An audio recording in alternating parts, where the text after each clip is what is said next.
Discord. Okay. Yes, you do. I ran into that yesterday, which is like, man, and it wouldn't have bothered me. I mean, it should be able to automatically update with those Discord bits. Yeah. Hello, everybody. Yeah, we're complaining about Discord. Not really. You know, when you go to run, I rarely use the Discord app. The only time I use the Discord application for the desktop is when we're doing these shows. Yeah. Because it ties into everything, and this is the way I got it set up. And Jill just hit the thing that I read into yesterday, which is like the, here's the deb thing. I'm like, fine. You got to go and you download it and you got to do depackage and get it installed and run it back. And that's why any other time I'm in here and I have Discord open, it's in a tab because you don't need to update the tab, which makes me always go, then why do I need to update the Electron app? I know. Yeah. Because there's other electronic apps that auto update come on Discord, and it seems like we have an update every week on Discord. There was we went back and played some Lethal Company because there was an update to Lethal Company in the after shows, and then we used this mod manager, which is an app image which updates itself. Yeah. Oh, what? You must update. Oh, there's a way to disable that. All right, cool. Once I reached the point of like, I can't take this anymore. Maybe I'll remember to do that. How often do you run into like those like, hey everybody, little things that you run into, like those minor annoyances, like some of the minor annoyances that I've had in life, I've had for a decade. I'm like, it just doesn't bother me enough to fix it, little things like that, knowing that that's there. I'm like, okay, I can go in there and I can click it. I'm like, infrequent, I think, annoyances, because I have a tendency to try to automate everything. That's my natural, it's like, how can I just automate this, automate this, especially with technology, and with my limited, which basically means you're going to get a batch script from me. Maybe a Python. Skipped host update true. That's in JSON. All right. That's a better love story than me digging around in what was Steam the other night, because there's a bunch of command flags that you can give to Steam. And I had to find the one to disable GPU acceleration because I thought it was fixed. There's a problem with the Nvidia driver when you have the CEF acceleration enabled, where it just doesn't open, that you can't get to the Steam window itself. It's gone and it disappears, which makes it very difficult to go back and cut that off. So I had to track down the CEF disable flag to get back into it. Hopefully it'll get back to working again. Hello, Biko. Yeah, hello, Biko Farm. Haven't seen you in a while. I'm just doing a couple little bits of that old social media stuff. Oh, okay. Clicking on things. Steve Husband isn't going to join us again. He's been working like 72-hour weeks. It's been kind of horrible. So Friday, me and him are actually, Friday night, we're going to go to Disneyland. So I'm hoping he can get off early enough to do that. UT 2003? Oh. Have I played UT 2003? Was that the one? Is that the one where they replaced the sniper rifle with the electric gun? Because if that was the one, that's when I quit playing Unreal Tournament. I was a lifelong mobile sniper. That was the class I played. Kinda, he said. Okay. I was trying to remember if we even attempted to play Unreal Tournament 2003 here on LGC, because we had went through several different versions, and I don't think we ever did 2003. I think the only thing we ever played was like Unreal Classic. Yeah. Like UT 2001. 2001. And that was just because I wanted to play CTF Face. Was it U2000 Unreal Tournament? What was it called? I thought we played two different ones, like the 1998 one and then the 2000. UT99. It might have been UT99. Yeah. I knew it had a 9 in it. But I think we did go back and play 2001. Those early days, I think we played like the original Unreal. Yeah. We tried to play co-op in that, and we played yeah, it is very confusing. And yes, we're just like trying to remember this stuff too. Yeah. Because we had to, I remember, download the mods, and the one only played really well on Lutris, and then I linked it to Steam. Yeah, it's been years ago. Well, a bunch of people were trying to get the native version to run, and I'm like, man, I ain't got time for this. I just use Proton, dude. I was like, click, let's go. Yeah, I was doing it native. But I got it working through Lutris. 89. Deck 16, yeah. Mine was Face. I probably have clocked, I don't know, man, like 100 hours in Face, which is an incredible amount of time for me to play anything. But like in multiplayer deathmatch. Yeah. Oh, yeah. I'm surprised nobody ever like forked that and moved it and like started like their own. Then again, there might have been like people want, you know what, Fortnite. Epic was like, we're making too much money on this Fortnite thing. We're not going to do Unreal. Why do we need to waste time with that? Yeah. Simpler times, but I just kind of aged out of it though. Like with the Quake stuff, the Quake tournament, and Quake 3 was less first person time. Yeah.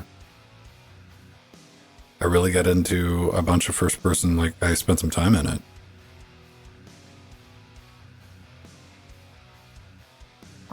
I will be right back so we can get started. All right.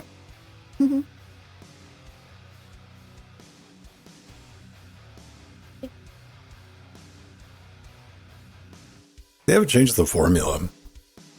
I mean, the closest thing to like the addition to the original formula that we have is Battle Royale, isn't it? Is that fair to say? We played some Quake 2 deathmatch a couple of weeks ago in the after shows, and we did co-op after that, but we did some deathmatch to get warmed up. That was rough because we were using Steam controllers because we're morons.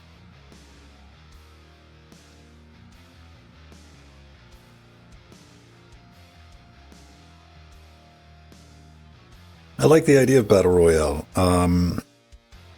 Fode was kind of fun. We played that one time. Pedro, myself, and one Jordan. Another battle. We tried. CSGO had that Battle Royale thing for a minute. I think they got rid of it. Or it's not in the new version of CSGO, Go Harder. So, like, that was entertaining. But no, I've never played, what really popular, PUBG. PUBG was, I think, the one that took Battle Royale mainstream. Maybe. Maybe not. I don't know. If my Steam controller breaks, I'll go get the other one that's new in box.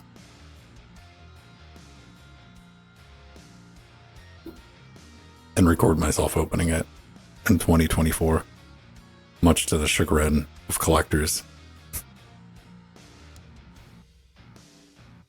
All right. I thought I was doing pretty good. I only ordered one extra. Wait, yeah. Well, all right. I ordered two, but I gave the other one away.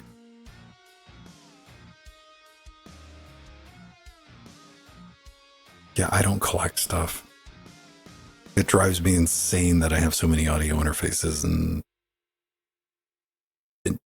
capture cards and all this other, like, Insane's too strong a word. It's organized, at least. It's got its own dedicated room with that stuff. But I gotta have it. Okay. What are we gonna be talking about? We're gonna be talking about the big news, which is gonna be Ben from the Nouveau project. I dropped that in our Discord a couple hours ago when I saw it pop up on the kernel mailing list. There's a twist. And what do we have? Oh, a new desktop manager and gestures. That's kind of dangerous. And Jill's got a tale about the Orange Pi 5 Professional. I've kind of had all of my desire to get a single board computer like just knocked out of me now that I know that I can get a Ryzen 5 2400G x86 micro PC for $100. I'm like, that is so much more powerful than a Raspberry Pi 5 or a Orange Pi 5. Doesn't really use all that much power. And they're roughly the same price. Might even be cheaper once you factor in, like NVMe, right? Like you gotta get the NVMe hat, you gotta get the power bricks. Yeah, good ones. Like Ryzen ones. Got my attention. Those little critters were between $500 and $700 like 4 years ago.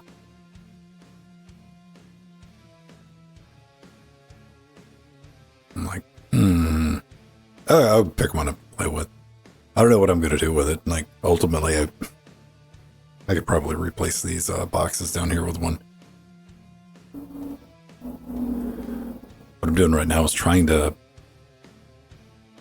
flesh out everything I need for the Focusrite Gen 4 solo video I'm working on. I'm in the script writing process, and it is, it's rough going. I don't know how much I want to shove into it. I haven't figured that out yet. How hard I want to roll.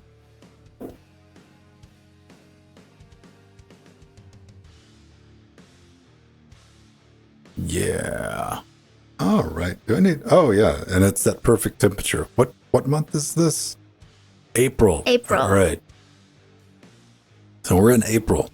We have achieved normality in temperature, which is the most irritating temperature for me, is where it's not hot enough to cut on the AC. But man, it's right there. It's okay. Right there. I'm like, oh. That's not Steve. It's not. Nope, it's not Steve, Joe. Nope, actually, it's an imposter. Honey, I'm gonna show it at the beginning of the show. And there's something I put on it that it came with that you didn't see. All right, speaking of being hot, let me go grab a jug of coolant and we'll go ahead and hop in and get underway, everybody. Okay.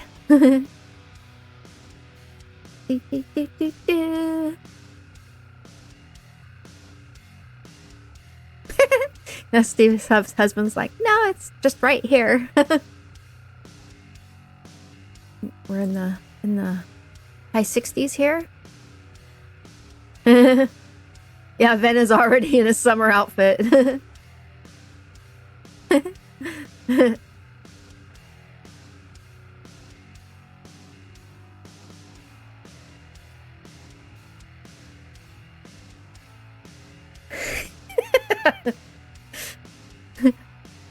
Yeah, I like it when Ben starts wearing his colorful short sleeve shirts. I like his winter ones too, his Christmas ones, his ugly Christmas sweaters. Aww. My week has been very good, but just extremely busy. I wasn't able to make Trackmania tomorrow because, well, I'm doing 3 podcast recordings today. LWDW, and then I'm doing 2 Destination Linux ones after this. So I'm probably going to be podcasting for the next 12 hours or so.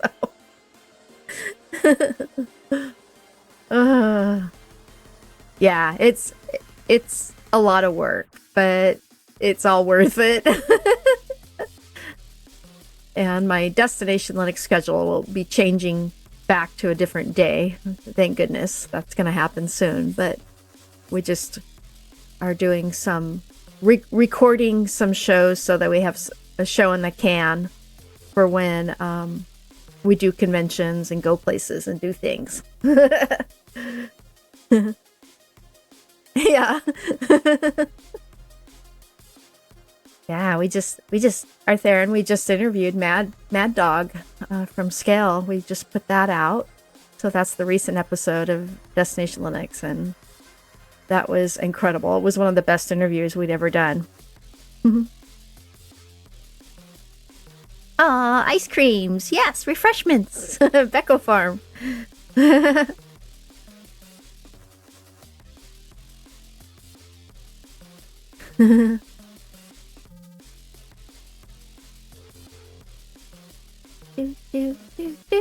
Do. Everyone was commenting, Ven, they like now that you're wearing your colorful summer tops. Your Hawaiian top. It's to be more sparkly. All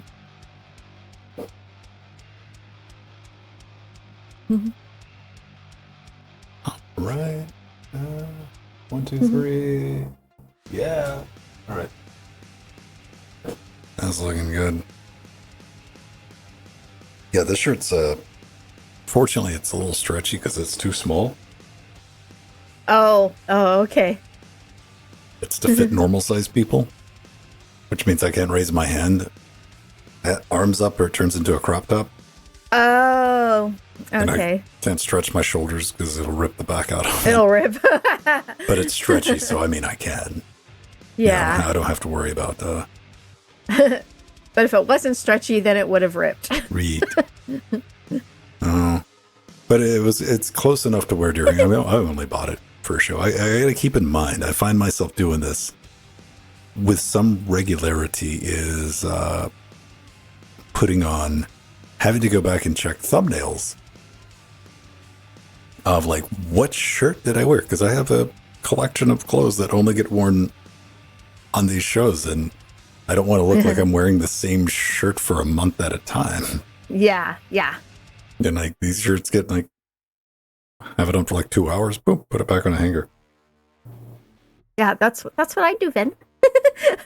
That's all my hundreds of shirts that I've had here on LWW. Remember, there was about 3 years where I wore a different shirt for every LWW, except for when I was wearing our merch. I did that shirt more often. But like this Linux Chicks LA shirt, I haven't worn in a long time. It's been about a year. So this color of, because I have all different colors of Linux Chicks LA shirts. Right. Yeah, I have my LWW wardrobe. And it takes up huge. In fact, I'm making an extra closet just for my shirts for podcasting. Well, you had hundreds of shirts to begin with. I did, and that it's been so hard because we have a little house and not a lot of space, so it's been difficult. So I think I'm gonna actually, get one of those external wardrobes just for my t-shirts, because I really need one just for my shirts. I think I got like 3 or 4. I got like maybe 7 or 8.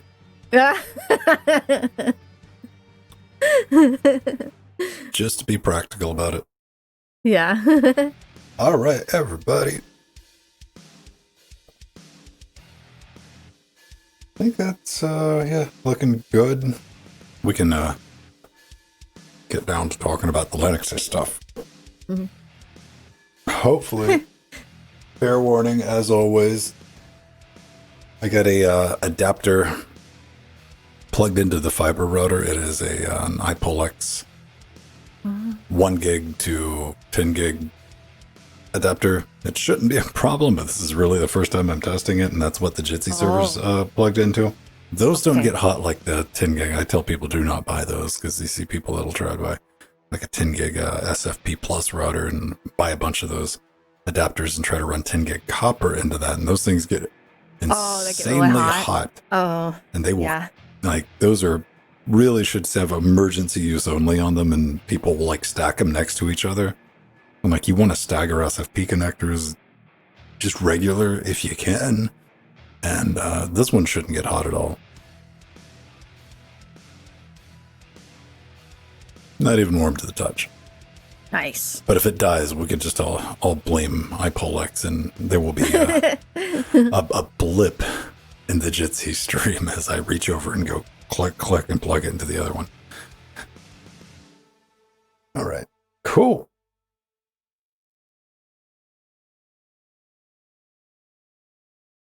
Let's hit the record button. Mm-hmm. All right.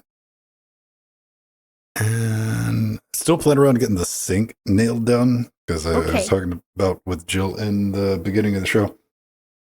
It's a little bit different than with the capture cards, and I'm trying to get a good average. So I got it very close, but I want to get some idea where I'm at and get one for Jill. Yeah. Mm-hmm. It should be close enough to where you got to be like, maybe, or maybe not. I don't know. It's very difficult to get that set up because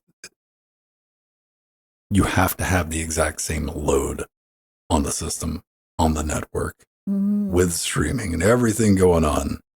And you'll see it'll take 2 or 3 weeks. And I'm like, oh, okay, I got it dialed in. Just so. Yeah. Speaking of just so, let's do this. Hey everyone, welcome back to Linux Weekly, daily Wednesdays where we sit back, relax, take that midweek break, talk about some of the fun things going on in the world of Linux and open source events. Joined every week by Jill Bryant. We're just talking to everybody else, hanging out, watching us live on Twitch. A little bit of a pre-show. We like to do that to see what's going on with the community. Mm-hmm. Man, you got some stuff going on, Jill. What you got? I do. Oh, well, one is I got a new mug to use when I'm on LWDW. It's this really cute strawberry shaped mug. And it's even got a little mug, a little strawberry charm on it. And I've never used it. Yeah, I haven't used it yet. So there we go. Now we just have to see if you survive till the end of the show. Yeah. That could have been the poison berry. Yeah, the Steve, poison you're going to be the berry. number one suspect if anything goes wrong. Yeah. But I thought it was so cute. For Temu, $1.99. Pretty good, huh? And it's really, really adorable. I love it. And the other thing I've been wanting to show here on LWW, I've had so much going on at the Southern California Linux Expo and showed a lot of some of my other things I've gotten. But one is this cute little pink plush penguin. It's so cute. And this was given to me by a really sweet little girl at Scale 21X for my collection because she watches the podcast. So that's going to go in with all my other penguin plushie army here to my right. Truly horrifying. So cute. Man, I got a bunch of stuff I've been playing around with. We were talking about right before we hit the go button. If anything dies, if Jill disappears, it's because I got this iPolex 1 gig to 10 gig adapter plugged in. Why? Because I'm trying to simplify things. There's the, if you see a jump cut at some point during this episode, still getting the video over IP system in the studio dialed in, dialed down. It's working a lot better than I was expecting it to. NDI 5, NDI 6, the SDK for that is already out, so I should start peeking at that too.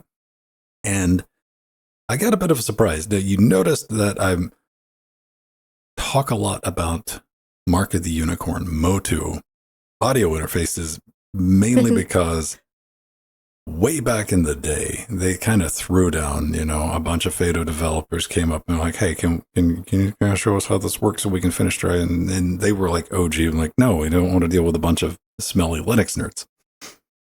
Like, ouch, man. Ouch. But that led to the Fado project and reverse engineering their entire Firewire stack. That's why Motu never got to decide that they're no longer supporting Firewire, and you need to go buy new Motu products in 2024. We can still like, no, we got open source drivers. It's brilliant, but I still keep track of what they're going on. And turns out I'm glad it did, because Jared from Motu is like, hey man, let me go ahead and package this up. This is completely unofficial. Posted QMix 5 for the ultralight MK5 and the new 828 2024 edition to let you do all of your configuration and access all of the DSP functionality, all the compressors, EQ, reverb effects built into these, which I thought was really cool of them. Wonderful. The Ultralight 5 was unobtainium for about 2 years during the pandemic thing, and now they're kind of, when I get one on the used market. The 828 I'm not terribly interested in, and that's going to be fun because that's something we don't have on Linux, and it's really good to see an employee from the company going, hey, let me go ahead and stitch this together and get this out for you guys. So I was very happy to see that. But the big news, what's in the show title that you're here for? Let's see how long I'm going to keep this going, make you wait. I'm like, what is the big news? Well, Ben. Yeah. Oh, Ben. We've talked about Ben before, Jill. Yeah, we have. In fact, we did last September. We had talked about Ben Skeggs stepping down as the Nouveau maintainer. Well, the cool thing is that he is back working on it again. We were all surprised about this in the community. And he just sent 156 new Nouveau GSP patches to the Linux kernel. And he stated in this post, the main intention here is to replace the IOCTL-like interface that sits between NVKM and the Nouveau DRM driver with more direct calls to reduce the call chain complexity and overhead. So this is awesome. This is just going to make the driver that much faster. And I'm just so happy to see that he's back. So it's really good. It's kind of wild, man. You know, we definitely brought it up when he's been the guy behind the Nouveau project forever, Red Hat employee, like just hacking away on it, and and just trying to figure it out. NVIDIA's like, we're not going to help you do anything. And when he just quit, I was like, oh boy, that just could pretty much was the end of the Nouveau project. I'm exaggerating a little bit, but not by much. And because that just kind of came out of nowhere. He's like, you know what, I've had a good run. I'll still be around and I'll try to help out. And we've got the GSP, then we got the NVK, and all this is working on the other side. And we're like, okay, that's pretty good. Dropping all of this, and like all of this is the Nouveau GSP. He's doing some code cleanup, making it look nice. And I'm like, my first thought, I saw this pop up on the mailing list. And I'm like, you couldn't keep away, could you? No, that was your baby. And you're like, I still got to work on it. And I was scrolling down, and I noticed our friend Ben's got a new email address. Yeah, at Nvidia, yes.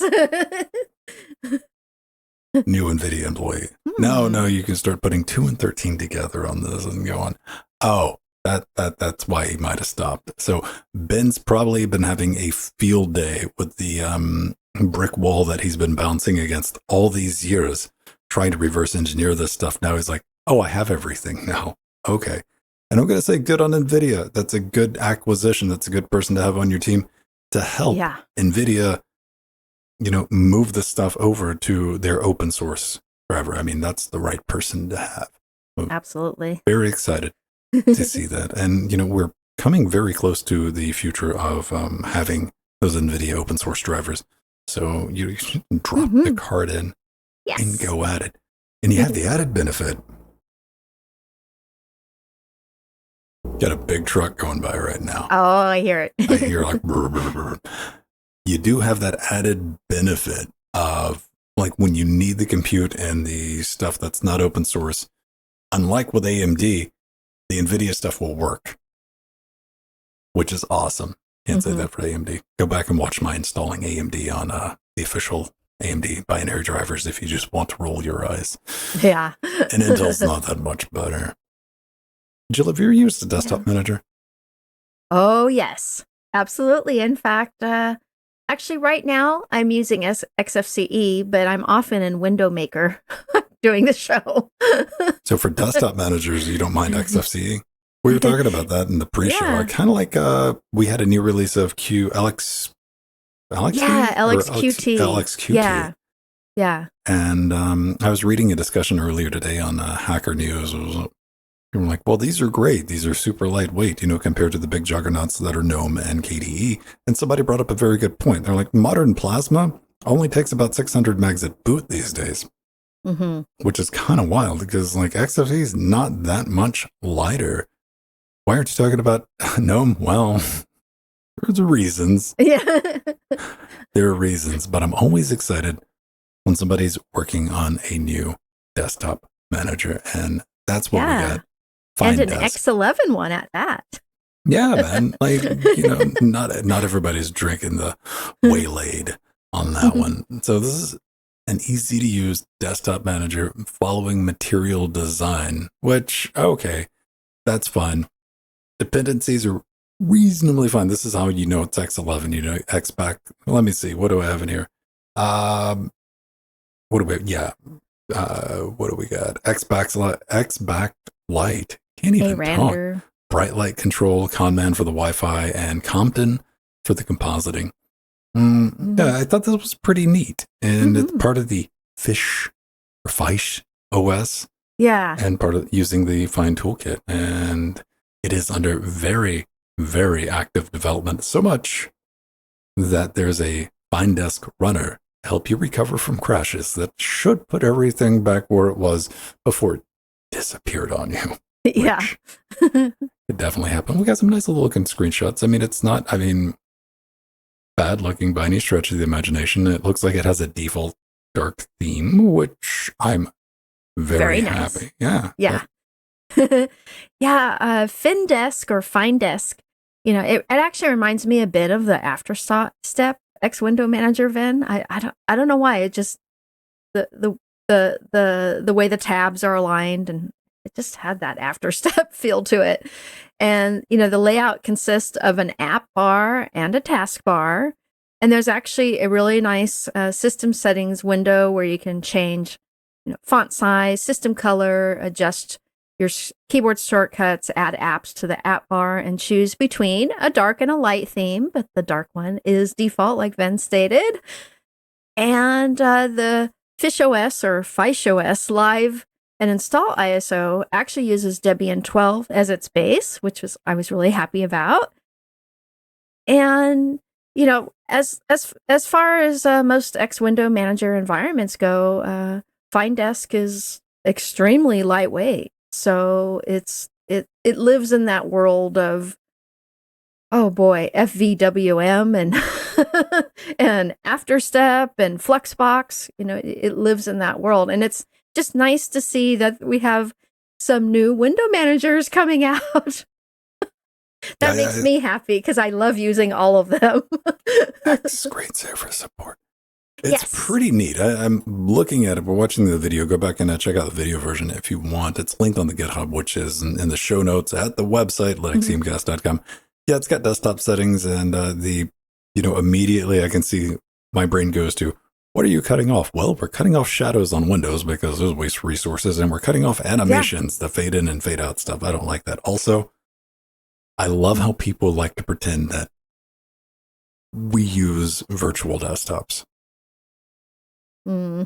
Yeah, because that's coming from the old school days of X Window Managers. Yes. That was a great idea. That was a neat thing to show your Windows brothers and sisters. I'm like, look, I just do these. And I think Windows even does it. And then you know what? People still don't use it. I tried to work that into my workflow 20 years ago. What's funny, Vin, is I actually do use it in XFCE because I like being able to put my mouse in the corner or use the scroll wheel, to move from one virtual environment to the next. The reason it died for me is, guess what I got? Multiple monitors. Yeah, and that is something that took if I over was for having to it. work Yeah. on a laptop with a single screen, yes, okay, maybe that would have worked. But around that time where I really started clicking, like I need multiple desktops, monitors Yeah, we started got getting multiple. affordable. Then I could hook up multiple too, then to three. So Then true. Yeah. that's how I live my life now. Now we got barrier. Why? Because my other monitor's over there. It's a different computer over the network. That's awesome. So yeah, fun project.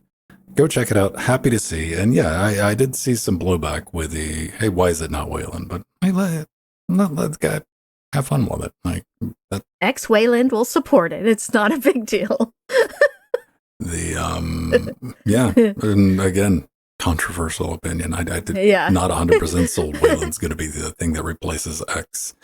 Speaking of X, it's at the end of the next program. We're going to talk about Gesture X. Mm-hmm. Huh. Control Linux-based operating systems using hand gestures and gestures. This is cool. Not feet gestures. Nay. No. Now, this is going to be using a webcam, and it maps custom commands to your hand wiggles. That sounds like a good idea.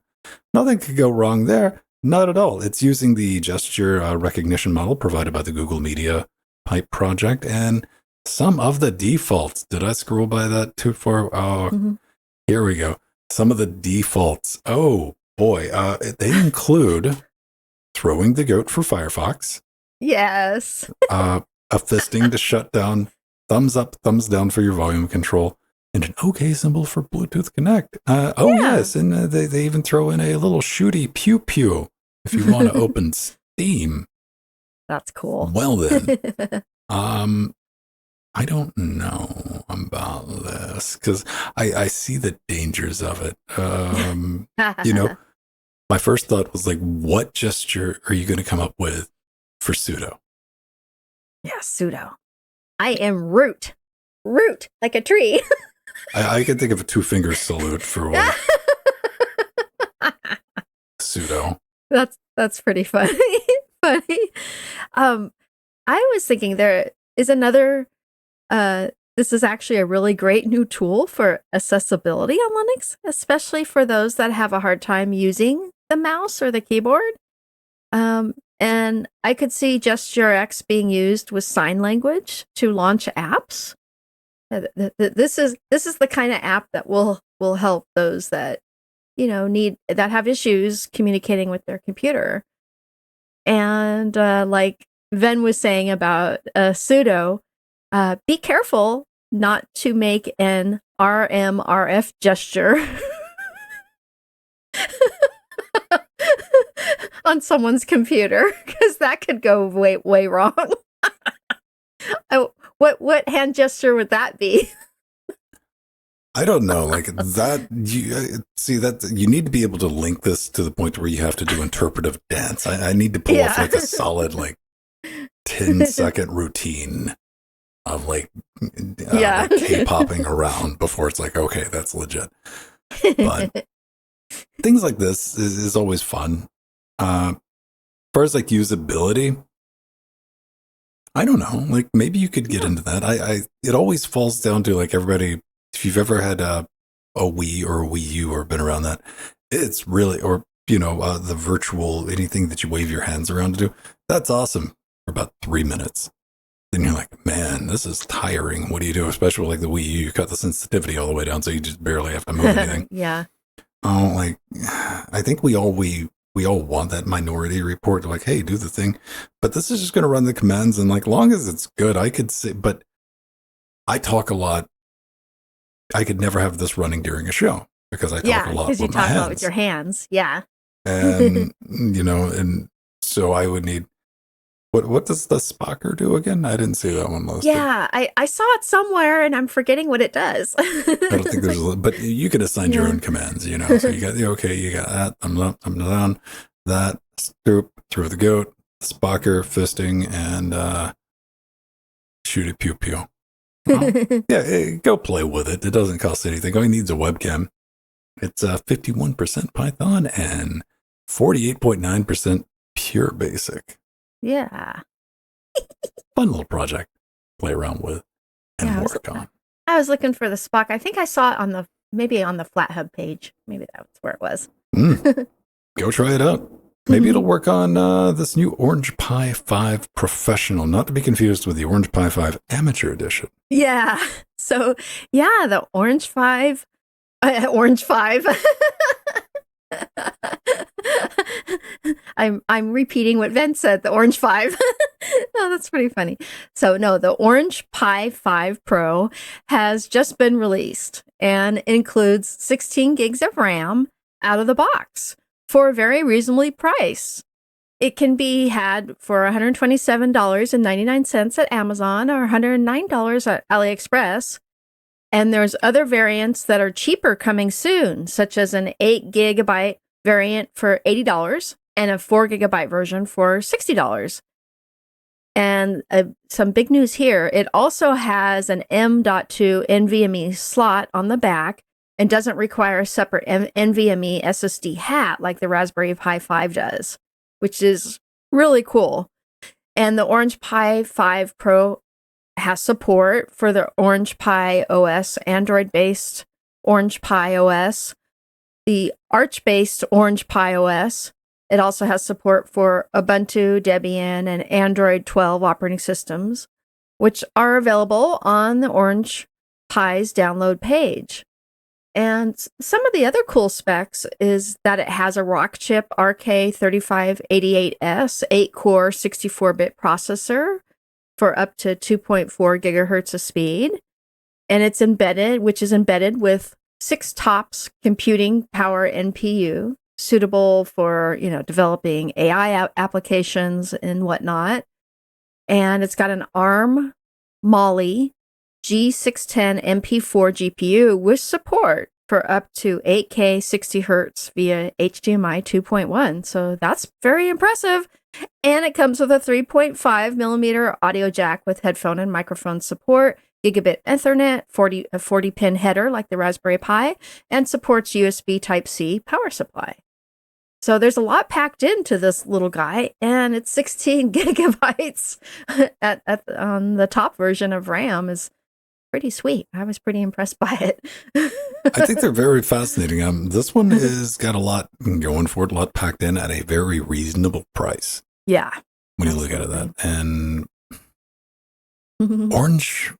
Orange Pi's really been like the champion during the dark times the past couple of years where you just couldn't get a Raspberry Pi. A lot of tinkerers and, creators have moved over to that platform and they're working on it. It's still software-wise quite a bit behind Raspberry Pi. And like Joe pointed out, like the Orange Pi's, traditionally, they have the NVMe slot like built into it where you don't have to buy a separate thing and plug it in with a ribbon cable, route it through, then plug the...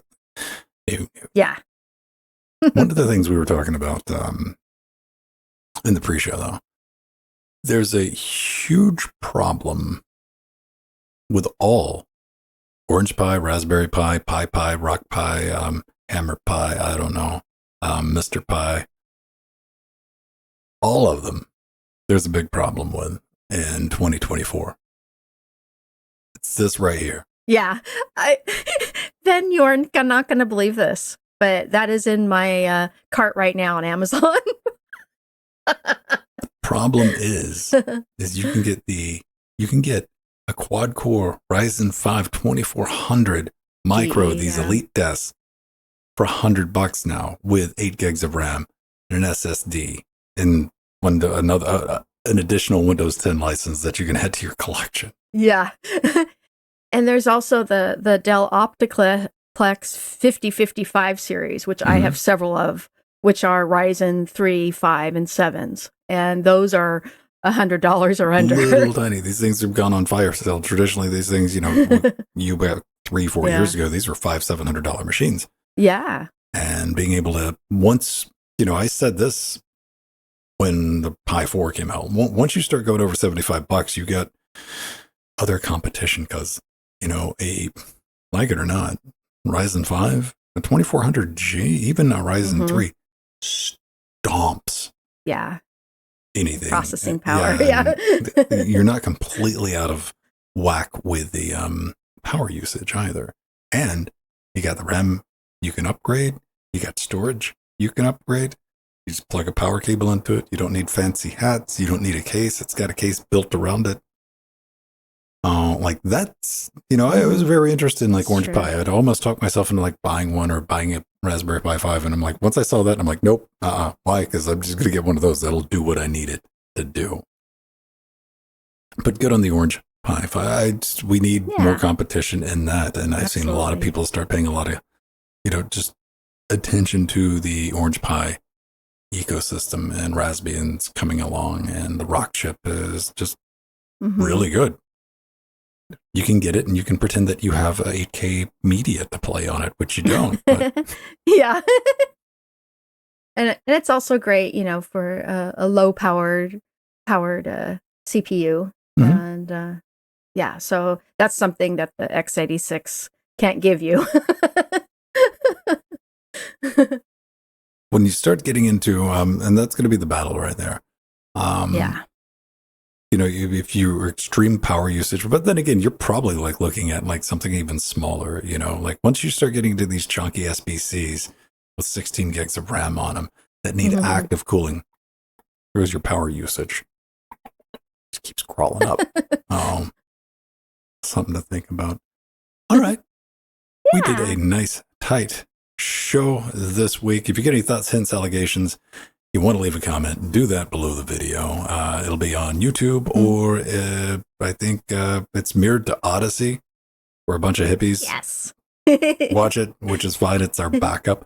And of course, we put a version of the show out for patrons, which is the highest quality version, if that matters to you, and one that you can download or just stream right in your browser or through the app. Patreon.com/Linux Gamecast. Bunch of rewards we got set up. If you want to help us out, would appreciate it. But that's going to close this. Oh yeah, there's also the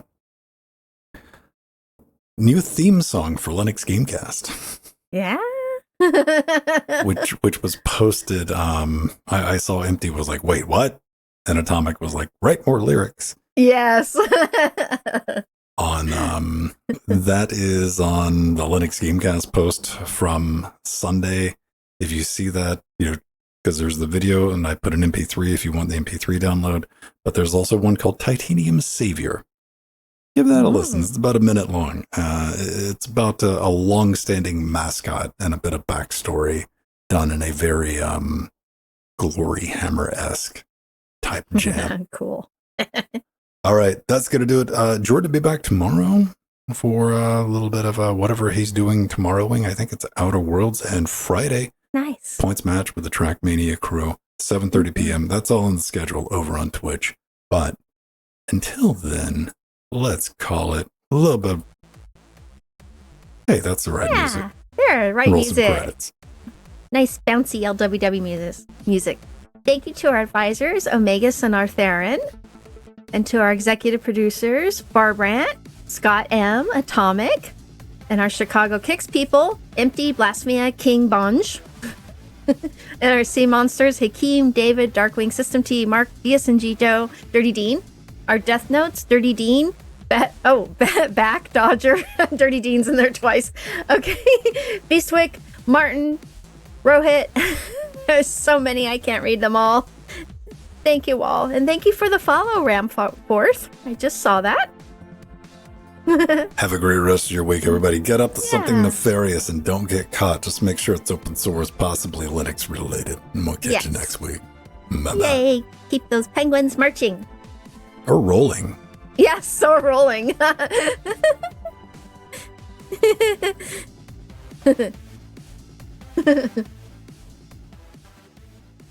Yay, Becco Farm. Now we press the red button again. Hey, all right. I don't have a big red button. I have a tiny little red button, but it's a red button. You got to stay in. You got to stay within your means. Can't go out buying big red buttons. Ben, I think it's so funny that you showed the HP Elite desk, because literally I was up last night looking at them. Ooh, they're $100 now. I've been looking at that thing for... I wondered if you might show that, and sure enough you did. That was awesome. That's been on like the studio wish list for a couple of weeks. I've been looking It at has it. I've been been, yeah. thinking about it, and the price keeps coming down. So I'm like, It does. I'm just gonna wait. I'm just gonna wait in here because it started out at like 127. Now it's down to like 119. I'm like, oh, okay. I'm patient, man. I don't need one. Yeah. There's one complete on eBay for $99. There's another one that's $69, but the $69 one doesn't come with the hard drive or the power adapter. Yeah. So I found one. Yeah. You probably looked at that too. I was digging around. Like, I'll pick one. I don't know what I'm gonna outside of like replacing these Dells. Yeah. Like, yes, there's a practical use for them, but I'm like, my brain's still working on like, what could we do? Like a video of, or like, I don't know. Yeah. Yeah. Well, one of my Dell Optiplexes, the Ryzen 5 2200 G, I am using. That's my machine I play Genshin Impact on, but I put a discrete GPU in it, an AMD RX 6400, low profile, single slot, and it runs the game really nicely. I guess, like maybe, I don't know. I got to work it out. I got to work it out in my head. Once I get because I know you can do some gaming, like the 2400G. Yeah. Like I already know what the 5600 can do, which surprises. Mm-hmm. You know, it pretty much trades blows with the Arc Intel 380.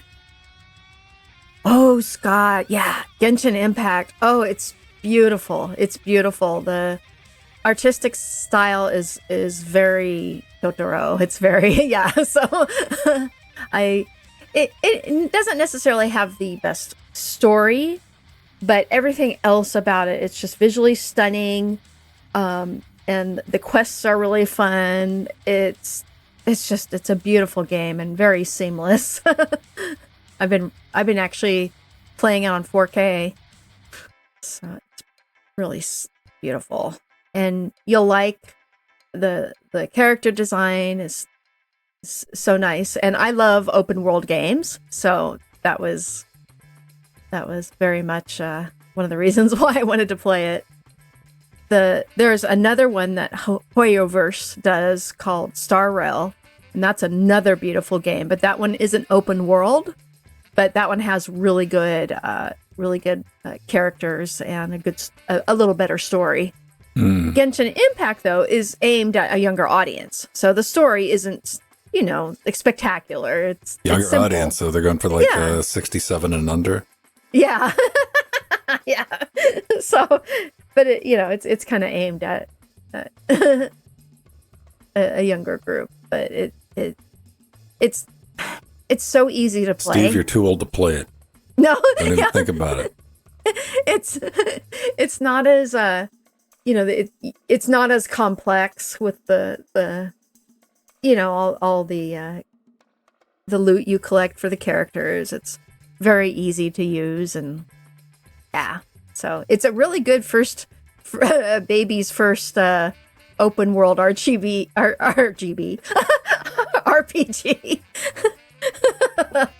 I've been taking around for something to play, man. I was desperate enough to let's revisit things that I noped out of. I re-downloaded the Marvel's Avengers, complete Ultimate Turbo Edition, when they put it on Fire Sale before they took it away from sale. And I'm like, yeah, I only got 30 minutes in this game. Maybe I didn't give it a fair shot. Because, it's like that open world adventure go. And with only 30 minutes in it, I'm like, let's just come back. Let's try it out. Let's give it a fair shake. I got 36 minutes in it now. Ah. Immediately. Well, that's a good sign. Immediately uninstalled it. Oh. I got 6 more minutes in it. I'm like, no, this is just a trash game. The controls are bad. The menus are beyond convenient. It is no, it was meant to be a live service game that they repackaged back up when they realized no, we're done with it. So then I tried Gotham Knights again. Oh, okay. No, I'm playing Robin or whatever, the current incarnation of Robin, and I'm like, I clocked it in. I was fighting in the same room with the same people coming at me for 12 minutes, and they just kept coming. Mm-hmm. I'm like, this is such an egregious waste of time. And I was not having fun. It became work.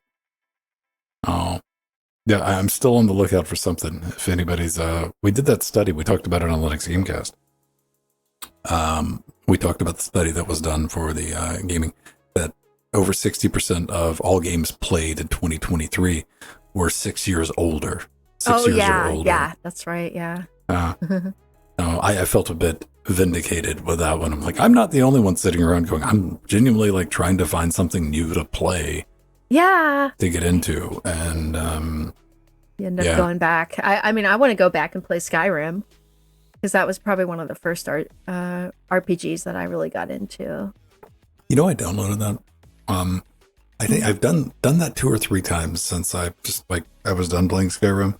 I downloaded it, and I know exactly where I'm at, and I walked around. I'm like, I was up to something. I have no idea what at this point. Like, it's just too far. I was too far into whatever I was doing at the time to where I would have to start back at the beginning, and I don't want to. Ghost of Tsushima, yeah, I'm kind of interested in that, but man, Sony's got to get off that pricing. I still feel the same way about The Last of Us. I'm like, dude, that was a 7-year-old game when you released it on PC. Like, we're talking $30 game, not $70. That ain't happening with me. And eventually that'll take place. And I look forward to playing Horizon.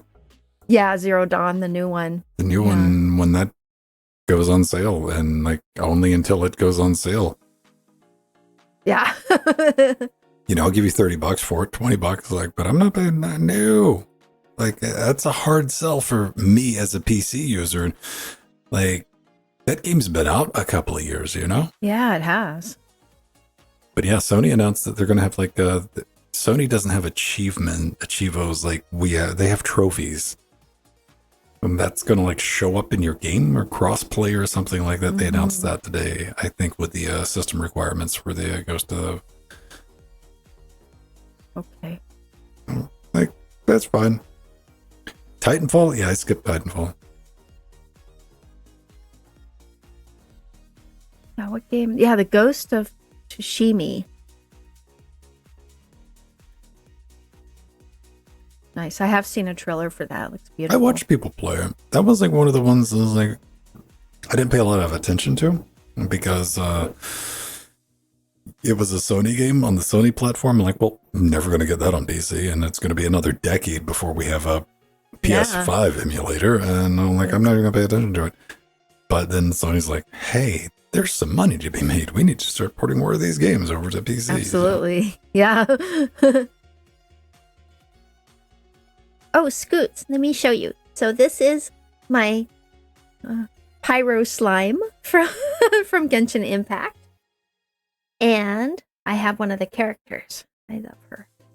Paimon. Little Paimon character. He's so cute. He's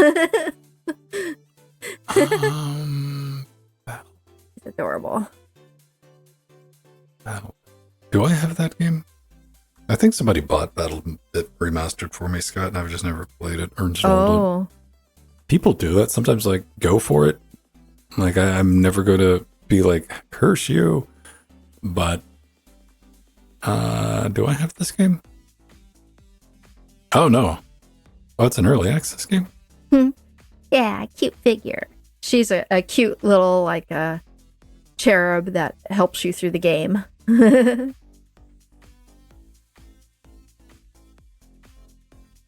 Mm-hmm. Yeah, BattleBit was the like Call of Duty Bros, but in Minecraft, right? Yeah. All right.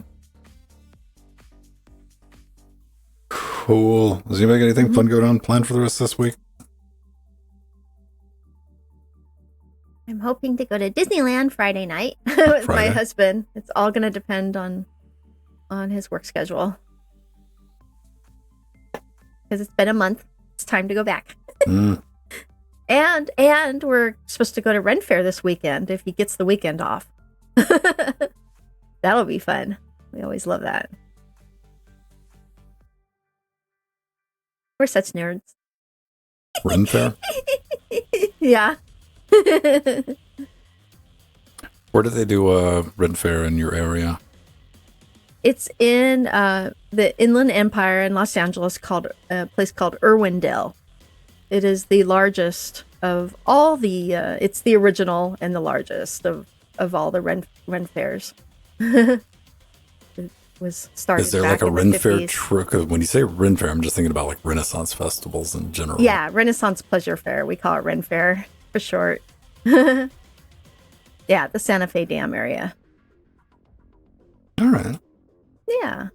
And that's actually the dam areas. It's a nice recreational area where people go ride their bikes, and they have a nice park there and a lake.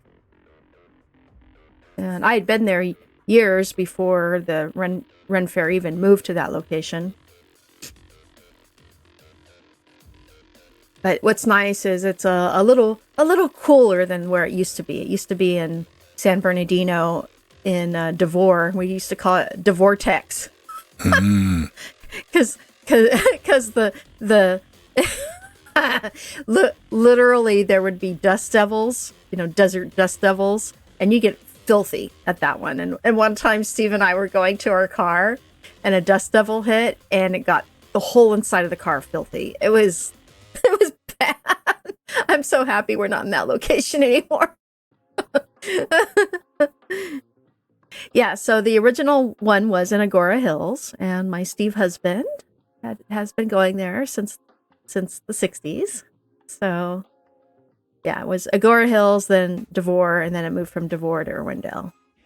And how do I know this? Because I go just about every year, but Mir's been with us. So, we did the LGC crew at Ren Fair one year. That was fun.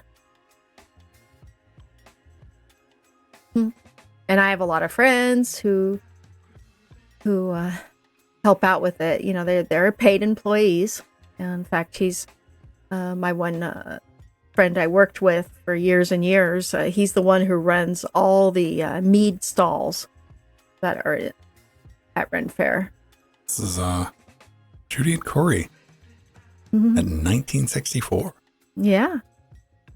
Nice. Yeah, that's pretty wild. The Pleasure Fair. Yeah, Renaissance Pleasure Fair. Yeah. That's pretty wild, man. Yeah, I never thought about like the history of them. They actually got a pretty good show. Well, technically, I mean, we've had little mini fairs before that one even started. Like in the 50s, they started jousting matches, and they had little fairs around LA, and then they just kind of formed to make one big one. Made an official thing. Yeah. Organized. Yeah, and it's so well done. I mean, it's huge. It's about the size of Knott's Berry Farm or an amusement park. It's big. And the jousting is incredible too, because they actually use all the jousting is done by medieval times, so they're legit. On their horses and in their regalia jousting. It's pretty impressive. Yeah, but it's so much fun. My favorite thing is the food, because they try and a lot of the food is authentic to the time. So a lot of English bangers and mash and sausages and cheese and bread. I love the food. That's one of my favorite things. And then all the stalls with the arts and crafts. Steve and I always come home with some goodies. Okay. In fact, Steve is looking for a hat this year. Did you lose it? No, he has a hat he's been using for years and years at Ren Fair, but it's just starting to wear out. He uses it on a daily basis when he goes outside, so it's time for a new one. Yeah, I was wondering, like, did they have one? We have a German village in Georgia. Oh yeah. Called Helen. Helen. Oh yeah, I've seen a video from that one. Yeah. And I mean, it's old school legit. Like, you're like, where are we at, man?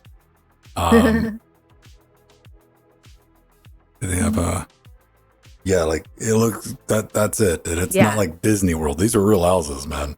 They didn't make them but I was like looking, to me that looks like Disney World anyway. I don't know. But yeah, apparently they just got like a straight up castle now. Oh, okay. Cool. I was like, all right, is that like a little, like, nope, they just built a straight up castle. Huh. And you can rent rooms in the castle, apparently. Nice. All right. Yeah, I remember seeing that. There are some vloggers that I watch that go to all the Ren fairs and, Shakespearean festivals and medieval fairs around the country. So we can pretend we need to get Steve one of these. Nice yeah. outfit. Oh. Talk about hot. Yeah. Well, they're smart. No, they do this one's in the winter. Yeah. Steve has spent a lot of money on some beautiful costumes. In fact, years ago, we even posted one with him in a Warriors costume here on LGC. Have to do that again. How boo.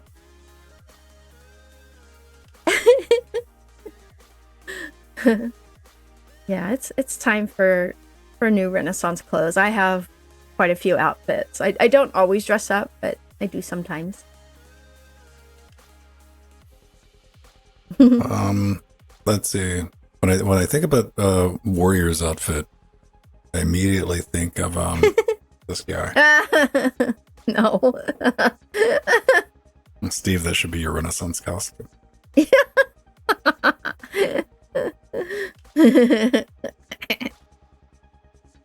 Yeah, but can you find that picture? Remember the one you posted years ago in chat? Put that one in chat. Right now, Steve. Doc, yeah. I don't know. I just searched for like history of I'm sure if you type in Renaissance Fair Smithsonian, you'll find it. I didn't do any advanced search. I was like, there we go. Yeah.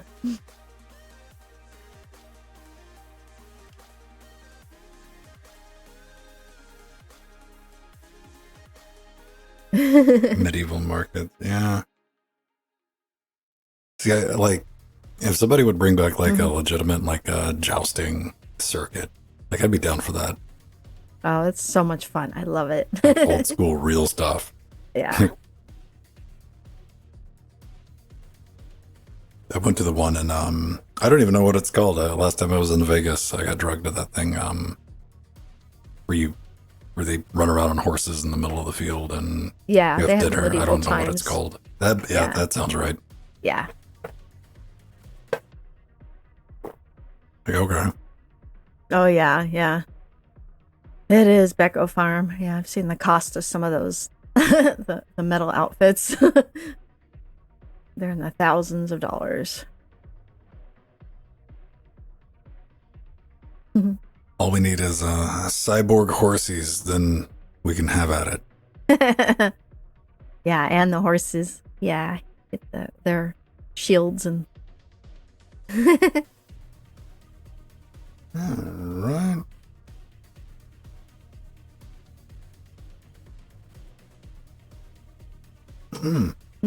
Found it.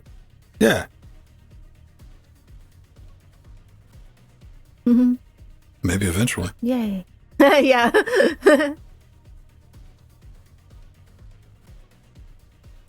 So a lot of the roots of the fair go back to the roots of Star Trek conventions and science fiction conventions.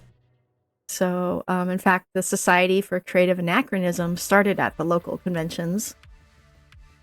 And I've had a lot of friends part of it. And I never got in deep into the Renaissance stuff, but I did enjoy going to their, I went to some of their meetings.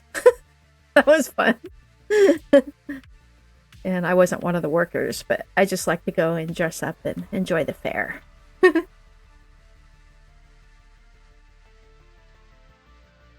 Or enough, yeah, like I could see the gamification of it, Scott, but I want some real jousting. Yeah. I want some real stuff. I want I want professional athletes that do nothing but joust. Like, yes, let's do it. I get, that's a weird CSS issue. Ugh. All right, I'll figure that out. Oh, that's not going to bug me. Watch this. 52 members. It's in the right spot. One more zoom. No, it's not. Oh, I see. But if we go full size, there's like that weird intermediate between 150 and 1. You know what? I can live with that. Once it kicks into mobile mode, it's fine. Oh, all right. Yeah. How big can we go? 500%.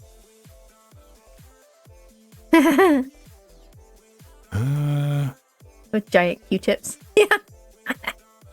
Oh, it is me. There, he found it. I'm so proud of you, Steve Husband. I have it favorited in one of our albums. But that cost him a pretty penny for that. Because it's all leather. Handmade leather.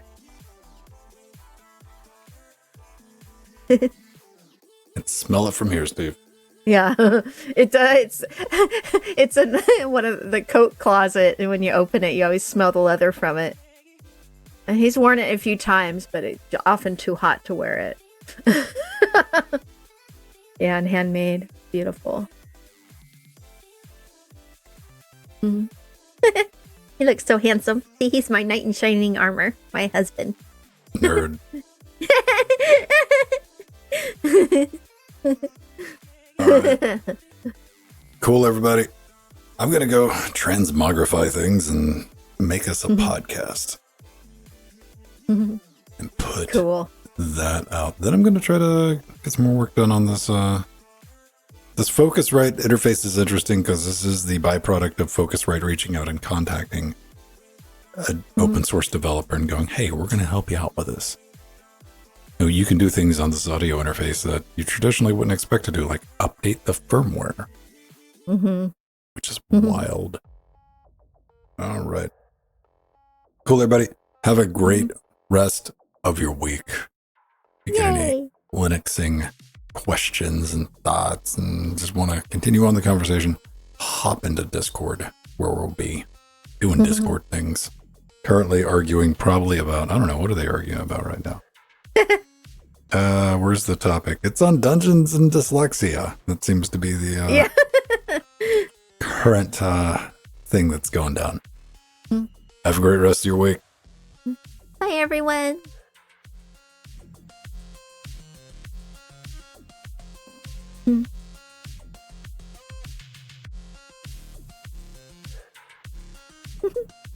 Yes, Doc, and General, that's the reason where the 99% of the conversations take place. I always wonder, well, somebody will start up, like, every now and then Arthur will drop something in like the live show, and I'm like, that's cool, but some people are just like, you're screaming into the void when you post in the live channel, and we're not live. That's what the general one's for. All right. Bye-bye.